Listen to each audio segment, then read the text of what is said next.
और आप तमाम देखने और सुनने वालों को अस्सलाम वालेकुम। नाज़रीन ग्रामी, क्या आपके इल्म में है कि यहूदी हजरत जिब्राईल अलैहिस्सलाम को अपना दुश्मन और हजरत मीकाईल अलैहिस्सलाम को अपना दोस्त क्यों कहते हैं?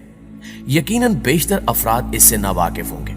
ये एक ऐसा सवाल है जिसका जवाब हर मुसलमान को आना चाहिए। यही वजह है कि आज हम आपको इस अहम सवाल का जवाब देने जा रहे हैं। आज हम आपको यहूदियों के बारे में ऐसे हकायक बताएंगे कि जिन्हें जानकर आप दंग रह जाएंगे। लिहाजा इस कीमती और मालूमाती वीडियो को आखिर तक जरूर देखिएगा, और अगर आपको ये वीडियो पसंद आए तो इसे लाइक करते हुए अपने दीगर दोस्तों के साथ शेयर जरूर कीजिएगा। तो आइए चलकर मौजू का आगाज करते हैं। प्यारे साथियों, यहूदी कभी अल्लाह की पसंदीदा कौम हुआ करते थे, लेकिन तकब्बुर, फिरौनियत और शिर्क ने इन पर बदबख्ती की मोहर लगा दी और अल्लाह ने यहूदियों को दर्दनाक अजाब से दो चार किया। यहूदी वो लोग हैं जिन्हें उर्फ आम में बनी इसराइल भी कहा जाता है। इनका मजहब दुनिया के अहम तरीन मजाहब में शामिल है। इनको बनी इसराइल इसलिए कहा जाता है कि ये हजरत याकूब के मानने वाले थे, और इसराइल हजरत याकूब अलैहिस्सलाम का लक़ब है। शायद मुसलमानों से इनकी नजरियाती दुश्मनी इसलिए भी है कि ये बनी इसराइल को बहुत सी कौमों से आला और बरतर जानते हैं, मगर ये भी मानते हैं कि अब इनसे ये एजाज छीन लिया गया है। इनके मजहब की आम बात यह है कि कोई भी शख्स बआसानी इनके मजहब में शामिल नहीं हो सकता, बल्कि यहूदी होने के लिए आपको सख्त शराइत का सामना करना पड़ता है। दूसरा, बहुत ही कम ऐसा देखने में आया है कि किसी यहूदी ने अपना मजहब छोड़ा। ये लोग अपने मजहब के बारे में बहुत सख्त हैं, मगर याद रहे कि ये वही कौम है जिस पर अल्लाह ताला ने सबसे ज्यादा लानत की है। इस कौम ने हजरत याह्या अलैहिस्सलाम का सर कलम करवाया था और हजरत मूसा अलैहिस्सलाम को कहा था कि वो जब तक अल्लाह को अपनी आंखों से न देख ले ईमान न लाएंगे। ये वो कौम है जिस पर अल्लाह ताला ने ना सिर्फ कुरान पाक में बल्कि इनके अपने सहीफों में भी लानत की है। ग्रामी, यहूदी हजरत जिब्राईल अलैहिस्सलाम को भी अपना सख्त दुश्मन समझते हैं, क्योंकि वो वही के जरिए हजूर अकरम सल्लल्लाहु अलैहि वसल्लम को इनकी साजिशों से आगाह कर देते थे।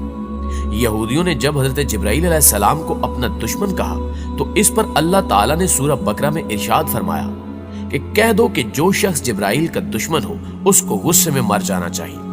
उसने तो ये किताब खुदा के हुक्म से तुम्हारे दिल पर नाजिल की है, जो पहली किताबों की तस्दीक करती है और ईमान वालों के लिए हिदायत और बिशारत है। तफसीर इब्ने कसीर में इस आयत मुबारका के हवाले से लिखा है कि इमाम जाफर तुबरी रहमतुल्लाह अलैह फरमाते हैं कि जब यहूदियों ने हजरत जिब्राईल अलैहिस्सलाम को अपना दुश्मन और हजरत मीकाईल अलैहिस्सलाम को अपना दोस्त बताया था, उस वक्त उनके जवाब में ये आयत नाजिल हुई। लेकिन बाज कहते हैं कि अम्र नबूवत के बारे में जो गुफ्तगू उनकी हजूर अकरम सल्लल्लाहु अलैहि वसल्लम से हुई थी, उसमें उन्होंने हजरत जिब्राईल अलैहिस्सलाम को अपना दुश्मन कहा था। जबकि बाज का ख्याल है कि हजरत उमर बिन खिताब रजी अल्लाह ताला अन्हु से इनका जो मनाजरा हजूर सल्लल्लाहु अलैहि वसल्लम की नबूवत के बारे में हुआ था, उस वक्त यहूदियों ने हजरत जिब्राईल अलैहिस्सलाम को दुश्मन करार दिया।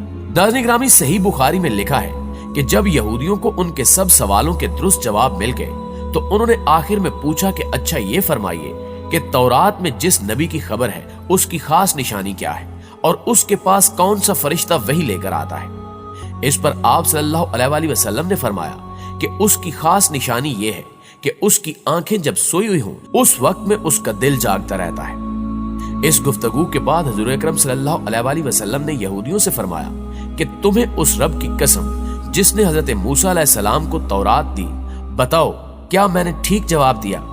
सब ने कसम खाकर कहा कि आप सल्लल्लाहु अलैहि वसल्लम ने बिल्कुल सही जवाब दिया। अब हमारे इस सवाल की दूसरी शिक का जवाब भी इनायत फरमा दीजिए। इसी पर बहस का खात्मा है।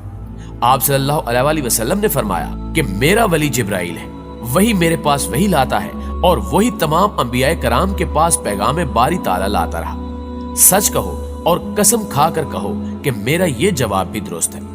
यहूदियों ने कसम खाकर कहा कि जवाब तो दुरुस्त है, लेकिन चूंकि जिब्राईल हमारा दुश्मन है, वो सख्ती और खून रेजी वगैरह लेकर आता रहता है, इसलिए हम उसकी मानेंगे और न ही आपकी मानेंगे। नाज़रीन ग्रामी, यहूदी शातिर और चालाक कौम है। यहूदियों का बादशाह अलेक्जेंडर भी हो गुजरा है, जिसने मुसलमानों का बेतहाशा खून बहाया। कहते हैं कि इस जालिम बादशाह ने इतने मुसलमानों को ज़िबा किया कि इनका खून घोड़ों के सिमों तक पहुंच चुका था। जिस पर अलेक्जेंडर ने मरगूनी लहजे में कहा था, कह बुलाओ अपने नबी को, कहो कि वो तुम्हारी मदद करे। जिस पर सुल्तान सलाहुद्दीन अयूबी ने कसम खाई थी कि मैं यहूदियों को भी उतना ही मारूंगा जितना उन्होंने मुसलमानों का खून बहाया है। दूसरा, मैं अलेक्जेंडर की गर्दन अपनी तलवार से काटूंगा। इसके बाद सलाहुद्दीन अयूबी ने बैतुल मकदस आजाद करवाया, मगर कत्ले आम की कसम को पूरा ना किया बल्कि अपनी कसम का कफारा दिया। यहां तक कि सलाहुद्दीन और उनके भाई ने यहूदियों के सरदारों को अपनी जेब से पैसे देकर उनको आजाद करवाया और ईसाइयों के किले तक छोड़ कर आए और साथ में सामान मुहैया किया। उधर अब्बासियों ने इनका माल और इनकी औरतों पर अपना कब्जा कर लिया, जिस पर ये कहते फिर रहे थे कि अच्छा होता जो हम मुसलमानों के साथ रहते। मगर सलाहुद्दीन अयूबी ने अपनी दूसरी कसम पूरी की और अलेक्जेंडर का सर अपने हाथों से कलम किया।